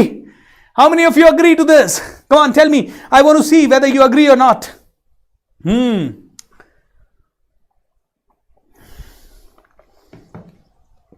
How wonderful. दोस्तों, यह है इनकेंटेशन। इनकेंटेशन का मतलब होता है शब्दों को इस तरह से बोलना कि उनका जादुई प्रभाव पड़ सके, उनका जादुई इंपैक्ट हो सके। जब मैंने इतना जोश के साथ बोला तो ये शब्द में इतनी जान है कि मेरा ओपोनेंट सुनेगा ना तो उसके भी माइंड में लगेगा एक बार तो, he is the greatest, he is the champion. और यही होता था मोहम्मद अली के साथ। वो बार बार बोलता था I am the greatest, I am the champion, I am the greatest, I am the champion, I am the greatest, I am the champion. बार बार मोहम्मद अली बोलता था I am the greatest, I am the champion, I am the greatest, I am the champion. And that's it my dear friends. जब वो बार बार बोल रहा है I am the greatest, I am the champion, I am the greatest, I am the champion, तो कहीं ना कहीं पूरा ब्रह्मांड सुन रहा है। And Muhammad Ali was the greatest and Muhammad Ali was the champion. Am I right और रॉन्ग? दोस्तों, इनकैंटेशन, शब्दों का मंत्र उच्चारण इसे बोलते हैं। मंत्र उच्चारण, आप डिक्शनरी में, हिंदी डिक्शनरी में इसका मतलब देखेंगे इनकैंटेशन का तो ये लगेगा मंत्र उच्चारण। जब मंत्र की तरह बोलते हैं किसी चीज़ को, शिद्दत से बोलते हैं, पूरे पावर के साथ बोलते हैं, तो उसका इम्पैक्ट पूरे ब्रह्मांड में होता है। और आपको ये समझाने की ज़रूरत इसलिए है, आपको आसानी समझ में आ जाएगा, क्योंकि अगर आप देखें तो हर धर्म में मंत्र बोले जाते हैं और बहुत ही जोश के साथ बोले जाते हैं। क्यों? अगर आप क्रिश्चियंस के चर्च में चले जाएं, एवरी संडे मॉर्निंग को मास होता है, वहाँ वो गाते हैं, बजाते हैं, मंत्र बोलते हैं, जो भी बोलते हैं, सरमन्स बोलते हैं, बहुत एक्साइटमेंट के साथ और बहुत ऊर्जा के साथ। आप हिंदू धर्म में चले जाएं, महामृत्युंजय से लेके गायत्री मंत्र से लेके इतने सारे मंत्र है और पूरे जान से बोलने को आपको बोलते हैं, क्योंकि हर एक शब्द में पावर है। आपको ओम का चैंटिंग करने के लिए बोलते हैं, क्योंकि उसमें पावर है। राइट, आप मस्जिदों में चले जाएं, अजाने लगती है, क्योंकि ये गुरुवाणी बजती है गुरुद्वारे में, क्योंकि ये कहीं ना कहीं हर धर्म का बेसिस है। ये हम सबको सीखना चाहिए। पहले के ज़माने में जब युद्ध होते थे तो युद्ध में सभी योद्धाओं को जोश दिलाने के लिए ना कोई आदमी होता था उधर, वो ऐसे शब्द बोलता था कि सभी के अंदर जोश आ जाता था। सभी ऐसे पूरी तरह से जोश से ना ऐसे युद्ध के लिए लालायित हो जाते थे, मरने से भी नहीं डरते थे उसके बाद वो, और इतना पावर आ जाता था उनकी बॉडी में, क्योंकि वो इनकेंटेशन करते हुए फिर युद्ध में जाते थे और दिन भर लड़ लेते थे। दिन भर 2 10 20 25 दिन युद्ध लड़ लेते थे, बिना थके बिना हारे। ऑलराइट दोस्तों, तो यह है शब्दों का बहुत बड़ा पावर, इनको बहुत इस्तेमाल करना है। अब दोस्तों आगे लेके चलते हैं। आपकी ज़िंदगी को, आपकी ऊर्जा को बदलने के लिए बहुत कुछ करना है। हमारे पास दिन बहुत कम है, 18 दिन है आज के दिन के बाद, अभी भी 10 मिनट का सेशन बाकी है, और आज के 10 मिनट के सेशन में बहुत प्यारी चीज़ आपको कवर करने वाला हूँ, जो कि हमारे थंबनेल का टाइटल था। एंड उसके बाद 18 दिन, एक एक दिन बहुत इंपॉर्टेंट है। आज मैं देख रहा हूँ कि 15,000 की जगह 13,000 लोग ही कनेक्टेड हैं। कहीं ना कहीं 1,500 से 2,000 लोग या तो ये सोच के बैठे हैं कि सेशन को रात में देख लेंगे, या शाम को देख लेंगे, या सुबह को देख लेंगे। जो रेगुलर आ रहे हैं वो पूरा सेशन देख रहे हैं 101%। लेकिन कहीं ना कहीं सभी को ऐसा लग रहा है कि हाँ रिकॉर्डेड है ना, मिल जाता है। दोस्तों प्लीज़ हाथ जोड़ के विनती है, रिकॉर्डेड के चक्कर में मत रहिए। ये लाइव वर्कशॉप हो रहा है आपके पूरे जीवन को बदलने के लिए, and it is the most important one. अब एक बहुत ही इंपॉर्टेंट चीज़, जिंदगी बदलनी है तो एक और इंपॉर्टेंट काम करना होगा। मैंने हर बार आपके इस चीज़ पे एम्फसाइज किया है और आज फिर से एम्फसाइज करूंगा, देना शुरू करें। Giving is receiving. एक इंसान था जिसका नाम था अमित। अमित की एक दिन डेथ हो गई। लेकिन अमित पता है इस तरह का इंसान था जिसने 50% अच्छे काम किए, 50% अच्छे काम किए, 50% बुरे काम किए अमित ने 50% अच्छे काम किए, अमित ने 50% बुरे काम किए। एंड जब अमित का अंत समय आया तो यमराज बड़े कंफ्यूज हो गए। यमराज ने कहा यार इसको मैं नर्क में भेजूं या इसको स्वर्ग में भेजूं, क्योंकि इसने 50% अच्छे काम किए, इसने 50% बुरे काम किए। अगर इसको नर्क में भेजा तो इसके साथ नाइंसाफी हो सकती है, अगर इसको स्वर्ग में भेजा तो भी स्वर्ग वालों के साथ नाइंसाफी हो सकती है। तो क्या किया जाए? कंफ्यूज हो गया अमित, यमराज। तो चित्रगुप्त या यमराज के सारे आसपास के लोगों को बुलाया गया और मीटिंग ली गई कि यार क्या किया जाए, इस इंसान का क्या किया जाए, कहाँ भेजा जाए, इसको नर्क में भेजा जाए, स्वर्ग में भेजा जाए। तो सभी कंफ्यूज थे। तो सभी ने कहा एक काम करो, अमित को खुद ही चूज करने दो कि अमित को कहाँ जान के रहना है, नर्क में रहना है या स्वर्ग में रहना है। तो यमराज गए अमित के पास, अमित हम लोगों ने डिसाइड किया है कि तुम चूज करोगे कि नर्क में रहना है या स्वर्ग में रहना है। ये देखते ही तो अमित नाचने लगा। अमित भारतीय था पूरा, उसको तो अपॉर्चुनिटी मिलने के बाद मस्त नाचना स्टार्ट। तो अमित नाचने लगा, मस्त रहने लगा, एंजॉय करने लगा। इतनी देर में क्या हुआ, अमित ने कहा अरे सर एक काम करूंगा, मुझे आप दोनों प्लेसेस पहले दिखाओ और मैं देखने के बाद ही डिसाइड करूंगा कि मैं कहाँ रहूंगा। अमित ने मन में युक्ति सोची कि अब तो दोनों जगह देखने को मिलेगी, नर्क मैंने सुना है बहुत बुरा होता है। यमराज ने पूछा ओके ठीक है हम दोनों दिखाएंगे, पहले कौन सा देखना है? तो यमराज ने कहा अमित ने कहा पहले आप मुझे नर्क दिखाइए। तो यमराज ने क्या किया, उसको लिफ्ट में डाला, टक टक टक टक टक 6 फ्लोर नीचे, लिफ्ट का दरवाजा खुला और वो नर्क में प्रवेश करता है। और नर्क में उसने जो नज़ारा देखा वो अमेजिंग था। आलीशान महल बने हुए थे, उसको स्वागत के लिए फूल मालाएं बिछाए सारे सेलिब्रिटीज खड़े थे। अमिताभ बच्चन से लेके शाहरुख खान, दीपिका पादुकोण, सारी हीरोइनें, सारे हीरो, इवन मोदी सर, और सभी लोग उसके लिए पलक पावड़े बिछाए खड़े थे। उसने कहा ओ माय गॉड नर्क इतना सुंदर है, सारी बिल्डिंगें एक से बढ़कर एक से बढ़कर एक, कारें एक से बढ़कर एक, टेक्नोलॉजी, सब कुछ इतना सुंदर है। ओ माय गॉड, वो नर्क में घूमने लगा पागलों की तरह। ओ माय गॉड इतना सुंदर, मैंने तो सुना था नर्क बहुत बुरा होता है। और लास्ट में उसको भूख लगी, उसने कहा मुझे खाना खाना है, तो उसे एक डाइनिंग हॉल में ले जाया गया। और डाइनिंग हॉल में जब वो गया तो डाइनिंग हॉल में दोस्तों वो जब बैठा और बहुत सारे लोग वहाँ बैठे थे, तो उसने जैसे ही डाइनिंग हॉल में गया उसके होश उड़ गए, क्योंकि वहाँ एक से बढ़कर एक लजीज खाना पड़ा था, बहुत ज़्यादा लजीज खाना पड़ा था। लेकिन उसके बावजूद भी लोग खा नहीं पा रहे थे। लोग एक दूसरे से लड़ रहे थे, परेशान हो रहे थे, मर रहे थे, झगड़ रहे थे, ओके, कहीं ना कहीं खाना नहीं खा पा रहे थे। तो उसने यमराज को पूछा ये खाना क्यों नहीं खाते? यमराज ने कहा इनके हाथों की तरफ देखो। उसने देखा कि उनके हाथ तो थे लेकिन उनकी कोहनियां नहीं थी। वो कितना भी खाना उठाएं वो मुंह में डाल ही नहीं पा रहे थे, और हाथ भी कंधे से ऊपर जाता नहीं था उनका। तो उसने ये दो गलतियां देखी। जब ये दो गलतियां देखी उसने, तो ये बड़ा कंफ्यूज हुआ। उसने कहा oh my God, this is not right, ये कैसे पॉसिबल हो सकता है, ये तो बहुत ही गलत हुआ है, ये तो नहीं होना चाहिए था। एंड ये सब चीजें उसने देखना शुरू किया। उसने हमें तुरंत यमराज को कहा मुझे आप स्वर्ग दिखाइए, मुझे आप स्वर्ग दिखाइए। यमराज ने फिर से उसको लिफ्ट में डाला, cut cut cut cut cut, 7 floor ऊपर, लिफ्ट का दरवाजा खुला and he was in the haven. स्वर्ग में वो एंट्री मारता है। स्वर्ग में वो देखता है स्वर्ग भी उतना ही शानदार, स्वर्ग में भी सारे सेलिब्रिटीज, सारे महल, सारे। तो कह रहा मुझे तो जल्दी से भूख लगी है, आप डाइनिंग हॉल ले चलो। डाइनिंग हॉल में गए तो वहाँ पे भी सारा नज़ारा सेम, सभी पकवान, सभी कुछ वहाँ पड़े थे। लेकिन एक चैलेंज था, सॉरी चैलेंज नहीं था, वहाँ पे भी लोगों के कोहनियाँ नहीं थी, वहाँ पे भी लोग हाथों को कंधे से ऊपर नहीं उठा पा रहे थे। लेकिन सभी लोग खुश थे, इंजॉय कर रहे थे, हेल्दी थे, गा रहे थे, नाच रहे थे, सेलिब्रेट कर रहे थे। You know why? क्योंकि वहां पे लोगों का फोकस किस चीज पे था? नर्क में लोगों का फोकस था देने पे, सॉरी स्वर्ग में फोकस था देने पे, तू खा भाई, तू खा, तू खा। नर्क में फोकस था लेने पे, लेने पे, लेने पे, मुझे मिले, मुझे मिले, मुझे मिले। तो आदमी छीने लेकिन डाले कैसे मुंह में? जब लेने ही लेने पे फोकस होता है तो कहीं ना कहीं दे नहीं पाते, और दे नहीं पाते तो जिंदगी बुरी हो जाती है।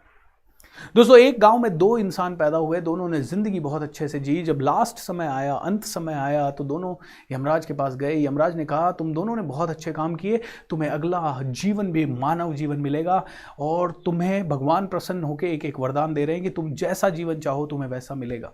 तो तुम्हें कैसा जीवन चाहिए? तो पहले ने कहा सर इस जीवन में सब कुछ इतना अच्छा था, लेकिन क्या है कि रोज कोई ना कोई मांगने वाला आता था, रोज कोई ना कोई कहाँ जहां जाता था वहां मांगने वाला आता था। इस बार कुछ ऐसा कर दो कि किसी को कुछ देना ना पड़े। यमराज ने कहा तथास्तु। दूसरा वाला सब कुछ अच्छा था, लेकिन एक बार कोई मांगने वाला आया था और उस दिन घर में कोई था नहीं, कुछ था नहीं, तो उसे कुछ दे नहीं पाया, आज तक उसका मलाल है। इस बार कुछ ऐसा कर दो कि कोई घर से खाली हाथ ना जाए। यमराज ने कहा तथास्तु। ये बन गया गांव का सबसे बड़ा भिखारी, पहले वाला जो कहता था मुझे किसी को कुछ देना ना पड़े, क्योंकि भिखारी को कुछ देना ही नहीं पड़ता। लेकिन जो दूसरा वाला था वो बन गया गांव का सबसे बड़ा साहूकार। गांव का सबसे बड़ा साहूकार, वो सबसे ज्यादा लोगों को देने लगा। दोस्तों जो देता है वो राजा है, जिसके पास होगा वही देगा। अब कई लोग मेरे पास आते हैं, बोलते हैं सर मैं कुछ दे नहीं सकता, मैं कुछ दे नहीं सकता, मैं कुछ दे नहीं सकता। तो इस पे एक लास्ट कहानी, आज के प्रोग्राम की अंतिम कहानी। एक भिखारी होता है जो कि रेलवे प्लेटफॉर्म पे भीख मांग रहा होता है, और रोज भीख मांगने के लिए रेलवे प्लेटफॉर्म पे रेल के अंदर चढ़ता है और भीख मांग रहा होता है, अल्लाह के नाम पे दे दे। तो एक दिन एक सेठ जी के सामने वो पहुंच जाता है भीख मांगने। सेठ जी भीख दे दो। सेठ जी ने कहा देख भाई मैं व्यापारी हूं, तू मुझे कुछ दे तो मैं तुझे कुछ दूंगा। भिखारी ने कहा सेठ जी आप पागल हो क्या, मैं अगर कुछ दे पाता तो मैं भीख क्यों मांगता, मैं कुछ नहीं दे सकता आपको सेठ जी, मैं भिखारी हूं। सेठ जी ने कहा तू मुझे कुछ दे तो ही मैं तुझे कुछ दूंगा, सिंपल बात है। भिखारी को बड़ा गुस्सा आया, ट्रेन चलने लगी, भिखारी वहां से प्लेटफॉर्म पे उतर गया, बड़बड़ाता रहा ये कैसा सेठ है, पागल हो गया, 10 रुपए देने में, 2 रुपए देने में इसको मौत आ रही है, इतना बड़ा सेठ है, मैं कुछ दूं तो देगा, मैं भिखारी क्यों होता। ऐसे भिखारी अपने गुस्से में चला गया घर। रात को भिखारी को थोड़ी नींद नहीं आई, गुस्सा आया, कई बार इधर उधर छटपटाता रहा। अगले दिन सुबह वो फिर से भीख मांगने के लिए निकला। उसका माइंड थोड़ा सा शांत था, उसके माइंड में अभी भी ये सवाल था मैं तो भिखारी हूं, मैं कैसे दूंगा किसी को कुछ, ये सेठ पागल है। भीख मांगने जाते हुए रेलवे स्टेशन के रास्ते में उसको एक फूलों का गुच्छा दिखाई दिया, या मतलब पौधा दिखाई दिया, जिसमें 10-15 फूल लगे हुए थे। इसके माइंड में आइडिया आया, अरे एक काम करते हैं, आज अगर कोई मुझे भीख देगा ना तो मैं उसे एक फूल दूंगा, उसने 10-15 फूल तोड़ लिए और जैसे किसी ने भीख दी उसने फूल दिए, जैसे ही भीख दी फूल दिए। अब उसने सिलसिला बना लिया, रोज कोई भीख देता वो फूल देता, रोज कोई भीख देता वो फूल देता, भीख देता फूल देता। वो फेमस हो गया, अरे फूल देने वाला भिखारी, फूल देने वाला भिखारी। उसको भीख ज्यादा मिलने लगी। एक दिन ट्रेन फिर से आके रुकी, डब्बे में भिखारी चढ़ा, फिर से सेठ जी दिखाई दिए। हेलो सेठ जी, पहचाना? बोला हाँ हाँ पहचाना। सेठ जी, उस दिन आपने कहा था तू मुझे कुछ देगा तो ही मैं कुछ दूंगा, आज मेरे पास आपको देने के लिए फूल है, अब आपको भीख देनी पड़ेगी। सेठ जी ने हंसते हंसते 10 का नोट निकाला, भिखारी की तरफ बढ़ाया और बोला हा हा हा, तू तो व्यापारी बन गया यार। इतना बोल के ट्रेन चल पड़ी, भिखारी वापस नीचे उतारा। भिखारी को रात भर नींद नहीं आई। ओ माय गॉड, अरे वाह, मैं तो व्यापारी बन गया। मैं फूल देता हूं, लोग मुझे पैसे देते हैं, मैं फूल देता हूं, लोग पैसे देते हैं, फूल देता हूं, लोग पैसे देते हैं। 2 साल 3 साल बाद उसी रेलवे स्टेशन में 2 जेंटलमैन सूट बूट पहन के खड़े थे। एक ने दूसरे को रिक्वेस्ट किया, हेलो सर, पहचाना? बोला आप कौन? बोला सेठ जी, हम मिले हैं पहले। बोला नहीं, मुझे याद नहीं है। हम 2 बार मिले हैं। अरे हम मुझे याद नहीं है सर, पहली बार जब आप मिले थे इस ट्रेन में मैं भीख मांग रहा था, आपने कहा मैं तो व्यापारी हूँ, तू कुछ दे तो मैं दूंगा तुझे, तो मैंने फूल देना लोगों को शुरू किया। दूसरी बार जब आप मिले तो आपके मुंह से वाक्य निकला, अरे तू तो व्यापारी बन गया। उस दिन से मेरा माइंड चेंज हो गया, उस दिन से मैंने व्यापार करना शुरू कर दिया, उस दिन से मैंने फूल बेचना शुरू कर दिया, भीख मांगना छोड़ दिया और आज इस शहर का सबसे बड़ा फूलों का व्यापारी हूँ। सेठ जी, मैं आपके दिल से धन्यवाद। दोस्तों, कई लोग कहते हैं मैं कुछ दे नहीं सकता, कई लोग कहते हैं मेरे पास पैसों की कमी है इसलिए मैं कुछ दे नहीं सकता। अरे दुआएं दीजिए, अरे अपने एफर्ट्स दीजिए, अरे अपनी सोच दीजिए, किसी को खुशियाँ दीजिए, किसी की ज़िंदगी में वैल्यू ऐड कीजिए, किसी को कहीं तक लेके जाइए। किसी को कहीं से कुछ भी ना मिले तो स्माइल तो दे ही सकते हैं। हर रोज़ देने पे फोकस होना चाहिए। दोगे तो मिलेगा। कस्टमर को वैल्यू दी तो कस्टमर आपको वैल्यू देगा। आपने सप्लायर को वैल्यू दी तो सप्लायर वैल्यू देगा। टीम को वैल्यू दी तो टीम वैल्यू देगी। बॉस को वैल्यू दी तो बॉस वैल्यू देगा। अपने काम को पूरी शिद्दत से किया तो आपका काम आपके लाइफ में बहुत वैल्यू देगा। आपने अपनी कंपनी को मंदिर समझा। आप जिस भी कंपनी में जाते हैं, मैंने देखा है लोग अपनी कंपनी में जाते हैं और वैल्यू उसकी इंसल्ट करते हैं। क्या कंपनी है, बेकार कंपनी है, एक दिन आने का मन नहीं करता, ऐसा नहीं है वैसा। अरे तो छोड़ दे। नहीं, छोड़ भी नहीं सकता ना, नौकरी चली जाएगी, नौकरी चली जाएगी तो खाऊंगा क्या? अरे तो फिर दिल लगा उधर, उसको 200% दे। दोस्तों, देना शुरू करो, जिंदगी में मिलना शुरू हो जाएगा, भंडार भर जाएंगे। ये सीख है। And that is why I always say, when you support the world selflessly, the whole universe supports you endlessly, endlessly. दोस्तों, इसी के साथ आज के प्रोग्राम का समापन करेंगे। मैं जाने से पहले आपको कहूँगा coachbsr.com/live, ये लिंक आपको रोज़ देखना है। coachbsr.com/live, इस पे हमारे सारे ऑनलाइन इवेंट्स की डिटेल होती है। इस पे आपके रोज के प्रोग्राम की समरी होती है। आपको इस प्रोग्राम के एंड में सर्टिफिकेट जो क्लेम करना है वो भी यहीं से क्लेम करना है।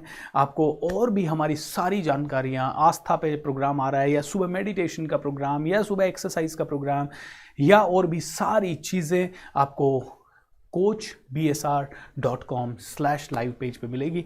दोस्तों, उम्मीद करता हूँ आज 10वें दिन का सेशन आपको पसंद आया होगा। आपके फीडबैक डेफिनेटली coach.bsr इंस्टाग्राम पे शेयर करें। जितने भी लोग इंस्टाग्राम पे फीडबैक शेयर कर रहे हैं उनमें से रोज लकी 10 यूजर्स को हमारी टीम गिफ्ट्स के लिए सेलेक्ट कर रही है। आप भी वो गिफ्ट्स ले सकते हैं। लेकिन दोस्तों, ये यूट्यूब चैनल coachbsr अभी का अभी सब्सक्राइब कर लीजिए एंड coach.bsr इंस्टाग्राम चैनल को भी फॉलो कर लीजिए। बस दोस्तों, अब एक ही आप लोगों से रिक्वेस्ट है, साथ मिल जाइए। भारत टूट रहा है, कई तरह से टूट रहा है। पॉलिटिकल राइवलरी के कारण टूट रहा है, रिलीजियस राइवलरी के कारण टूट रहा है। रिलीजन एक दूसरे से लड़ रहे हैं, पॉलिटिकल पार्टीज एक दूसरे से लड़ रही है। बाहर के दुश्मन तो हमारे ऊपर घात लगाए हुए बैठे ही हैं, अंदर भी हज़ारों दुश्मन पैदा हो गए हैं, ह्यूमैनिटी के दुश्मन पैदा हो गए हैं। आइए हम लोग मिलके इतना पावरफुल पॉजिटिविटी का वातावरण क्रिएट करें कि हमारा भारत फिर से सोने की चिड़िया बन जाए, फिर से विश्व गुरु बन जाए। क्योंकि अब बड़ा सोचेगा मेरा इंडिया, अब बदलेगा मेरा इंडिया, अगर आप सोच लेंगे तो। Let's wind up with a round of celebration.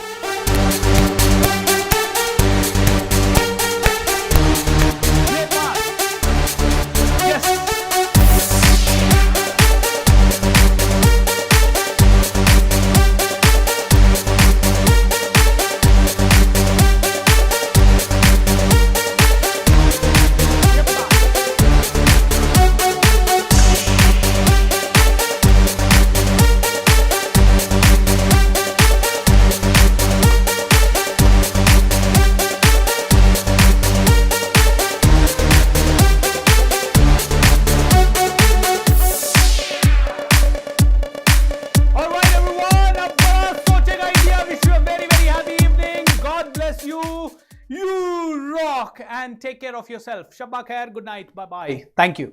You can put the music on. Thank you. Sham, music on.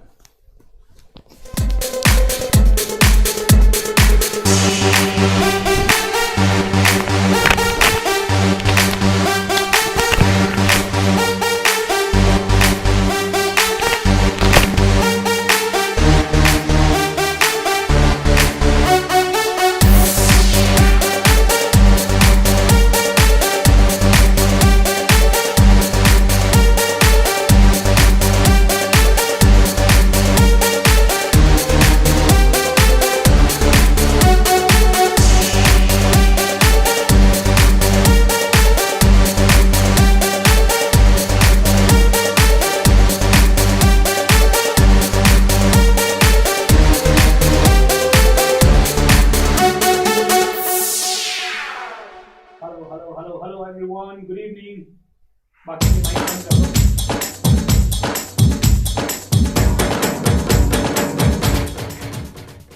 Hi everyone, good evening. कैसे हैं आप लोग? हाँ, कैसे हैं आप लोग? Happy to see you, meet you. Day 10 Magic of Thinking Rich का पूरा हुआ।